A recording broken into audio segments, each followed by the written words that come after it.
Uma pergunta incômoda. Claro, diga. Nessa tua, vamos lá, você já como ministro e agora como candidato à presidência e tudo mais, já encontrou muita sujeira, cara, na política, assim, no sentido assim, porque a minha visão, o que eu vejo da política porra, é um teatro desgraçado aquilo ali. Sim, Parece sim. tudo mentira, sabe? Parece que as coisas são feitas não pelo bem, não tem muita verdade. Eu não sinto muita verdade em movimentos políticos, sabe? Qual que é a tua percepção nesse sentido? Assim, eu tô falando de partidos, tô falando de, sei lá, até do MBL, essas paradas tudo aí. Eu não sinto muita verdade no que é dito ali, cara. Qual que é a tua percepção sobre isso? Olha, eu acho que você deveria ter, assim como mote, né, como propósito, você sempre falar a verdade, como político. Acho que você tem um dever de falar a verdade. Até você vê em alguns países aí, o cara quando é pego na mentira, quando ele mente e tal, e acaba tendo que renunciar até o cargo, que é uma coisa grave. No Japão acontece isso, né? O No cara Japão, o cara O Japão é foda, né? Lá os caras são mata. rigorosaços, Agora a gente vê esse primeiro-ministro lá do Reino Unido, né, o Boris Johnson, num escândalo porque durante a pandemia ele fez festas, né? Entendi, Teve festas. É uma hipocrisia, né?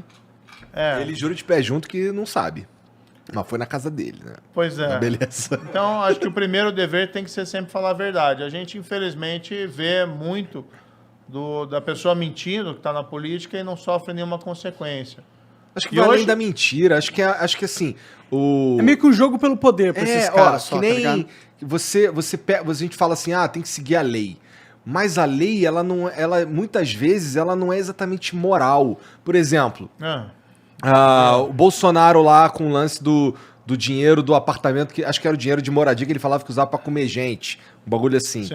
Assim, não é ilegal, mas é imoral. Tem muita coisa que tá aí nessa área cinza, sabe? E eu vejo muita gente na política atuando nessa área cinza, que é uma área imoral e que fica na beira do ilegal, mas não é de fato ilegal. Então tu vê certas coisas acontecendo que me deixa puto, sabe? Assim, e eu falo isso pros dois lados, assim, há muitos argumentos, inclusive, que a Lava Jato atuou na área cinza, com as coercitivas, com É que quando soltar você áudio, lança os áudios, uns áudios que não tinham nada a ver com, tipo, não mostravam nenhum crime ali, tá ligado? Veja, eu na época, eu vibrei Não, O áudio tinha. da Lula, da Dilma conversando com o Lula, tipo, não Pô, eu vou te nomear ministro, né? O que o áudio dizia ali?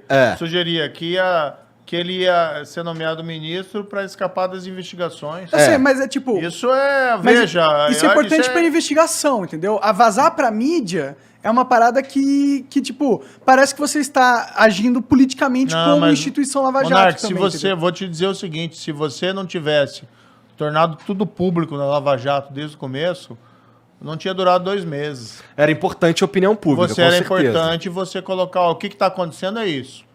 E o que a gente está fazendo é isso. Então, qual que foi a adesão que a gente tomou desde o início?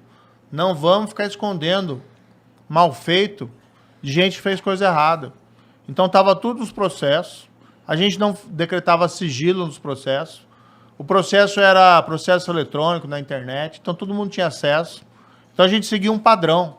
E o padrão sempre foi esse. Olha, eu até falava brincando, a justiça não pode ser guardiã de segredos sombrios dos nossos governantes. O governante tem que ser transparente. As pessoas têm que ter direito de saber o que fazem os seus governantes, mesmo quando fazem coisa errada. Vamos colocar um exemplo aqui, o Watergate lá do Nixon. Porra, mas eu sou 100% a favor disso. Tá. Só que veja, quando vocês atrapalharam o processo do Lula se tornar ministro, eu confesso que na época eu tive uma sensação catártica ali. Eu não queria que ele se safasse mesmo. Mas assim, há argumentos de que aquilo ali tava nessa área cinza que eu tô falando, sabe? Não era exatamente ilegal, também não era exatamente legal, também não era exatamente moral ou imoral e tudo mais. Não, Era uma moral dúvida era. meio... Não. Na minha opinião, eu gostei, sabe? Mas eu sinto que... eu também não gostei, mas deu armas pra depois os caras virem te derrubarem. Eu não consigo... Eu acho que deu. Mas eu não consigo contra-argumentar os caras que argumentam que isso aí foi sacanagem. Não, entendeu? mas as armas... o que vem é o que eles estão fazendo agora. Ah, não. Então esqueça a corrupção, esqueça que tentaram obstruir os processos, esqueçam que o país foi roubado... Né? O problema foi o PowerPoint do Deltan. Né? Então, assim, é diversionismo. Claro. Né? Você está querendo tirar o foco do realmente que é a coisa errada, entendeu? Então, você fala assim, o áudio, né? Aquele comportamento era correto de nomear o Lula ministro para tirar ele das investigações? Era correto? Mas liberar o áudio era correto Mas também? como é que as pessoas iam saber que tinha aquilo lá? Mas elas Como iam saber? Se a gente pegasse aquilo lá, botasse dentro do travesseiro, sentasse em cima... Mas foi de meio legal que as pessoas ficaram sabendo disso? Foi decisão judicial que levantou o sigilo. Depois disse, não podia e tal. Não, tinha... Eu proferi uma decisão, a meu ver, tinha para na lei. Entendi. Depois o ministro entendeu, que não podia e tal. Bem, eu discordo. Eu não tô entrando no fator de que eu acho que foi, tipo, ajudava a mídia. Eu acho que a gente tem que saber de tudo que acontece Também na política, nos políticos, que é um poder público. Não, eu acho que é isso. A Lava Jato foi isso. Mas eu não consigo dizer que aquilo também não ajudou a quem queria descredibilizar o trabalho da Lava Jato depois, entendeu? Porque eu acho que vocês poderiam ter conseguido o que vocês queriam sem aquilo. E não conseguiria, Valnardo. Se você não colocasse essas coisas... Ele teria virado ministro? Na vitrine, se você não colocasse coisas na vitrine, o processo não durava 2 meses. Entendi. Quando a gente começou, já tentaram, num primeiro momento, lá soltaram todo mundo. Daí a gente explicou o que tinha acontecido, lá o ministro voltou atrás. Aí começaram a aparecer os casos, olha, suspeita que o dinheiro foi para o deputado X, para o senador Y.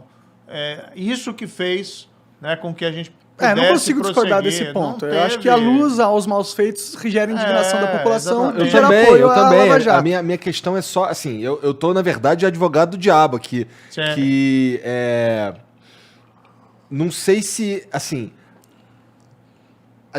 Eu sinto um pouco, ouvindo argumentos contrários à Lava Jato e tudo mais, que, porra, eles têm razão do ponto de vista...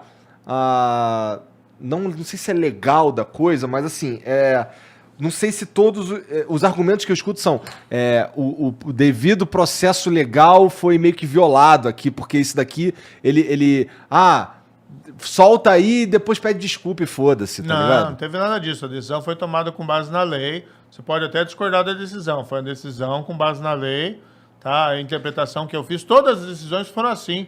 Mas a lei não é meio foda? Que esse lance interpreta, esse lance da área cinza. Mas assim, a lei o que ela quer? A lei quer que, por exemplo, quem rouba arque com as consequências, seja julgada e seja punida. Então, o que eles querem é exatamente que a lei não valha para isso. E o que a gente fez na Lava Jato? Me diz aí um cara inocente que foi preso na Lava Jato. Lula. Tô brincando.